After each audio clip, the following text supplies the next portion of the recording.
What's up, guys? It's Crash, and watching the Battlefield 2042 gameplay trailer was awesome, but one thing I was a little disappointed about was the overall lack of gunplay. And I was thinking, man, you won't even be able to figure out what the time to kill is. We won't really get a good idea. And then I was like, are you sure about that? All right, guys, so I'm going to do my best to talk through with you guys what I did and how I arrived at the numbers I did, and then we will talk a little bit about what I found out at the end. So I remember there were two distinct times during the trailer where shots are being fired at enemy soldiers. One of those was the ziplining soldier shooting the vector and then shooting the soldier off of a walkway on top of a skyscraper. So these are the clips right here, and the first clip I saw was, of course, the clip where the actual soldier gets killed. We can see that right here. Let me mute the audio so it's not making weird noises.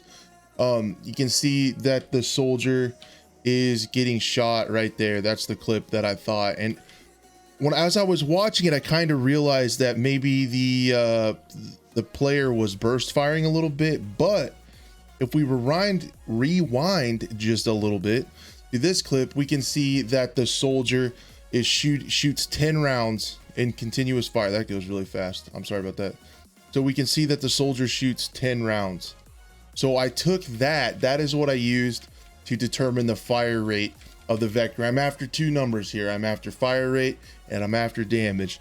So we looked at that and I found that there were 10 rounds in 26 frames, which equates to, at 60 frames a second, about 1,386 rounds per minute. And I thought, wow, that seems really fast. And I was just curious. So I did a quick Google search on the Chris vector, and it said that the prototypes were around 1,500 rounds per minute, and the production models ended up being around 1,200. So this is honestly right in there between the real life fire rate of a vector prototype. It's a little bit closer to the prototype, but between the prototype and the production model of the vector. So I thought that was pretty cool.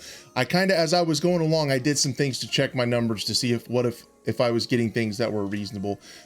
Because I felt like there's a small chance that some of this footage was sped up, and that would definitely throw off numbers. So the next one is the time to kill frame, where the soldier does actually get killed in the game. And I was having a real hard time because we can see fire coming in from this soldier over here.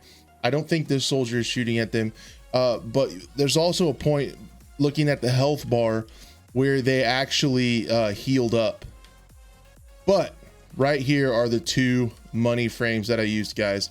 So you can see on the health bar that when I go to this frame, it goes down just a little bit, and that's when a round hits the person with the hit marker.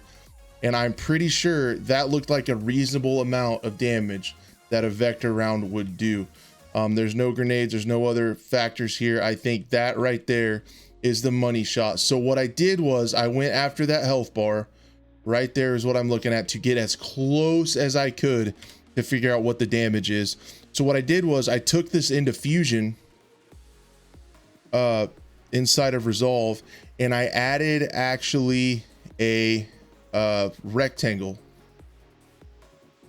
So I made this rectangle, and I used the measurements of that rectangle, like the pixels, to determine about how far that dropped down. And I came up with 15 damage. It appears that when that shot landed, the health bar went down about 15%. So taking that into account, so you take your 60 divided by the rounds per minute, that gives you your seconds per shot. And then you take that times the shots to kill -1, because the first shot is instant. Like when you click the mouse, that time is negligible, right? So there's no delay from your first shot, because that, as soon as you click the mouse or click the trigger, that's when it goes off. And I came up with a time to kill of 260 milliseconds, which I thought, that is insanely fast. That's like ridiculously fast. However, I went back and looked at what I would think would be an equivalent gun in the most recent Battlefield 5, and at the closest distance, last time I checked, the Type 2A killed in 233 milliseconds using the same calculation. So the time to kill is just a little bit longer than the Type 2A from Battlefield 5 up close. So guys, I think based on this information I have, again, I did my very best. There's some blurry pixels and things like that when I was trying to measure out the rectangle. This is just the very best I could do with the short amount of information we were given. I think that the time to kill is going to be very, very close to Battlefield 5. That's just my opinion based on these numbers, but I just wanted to let you know what I found, guys, because I thought it was pretty cool.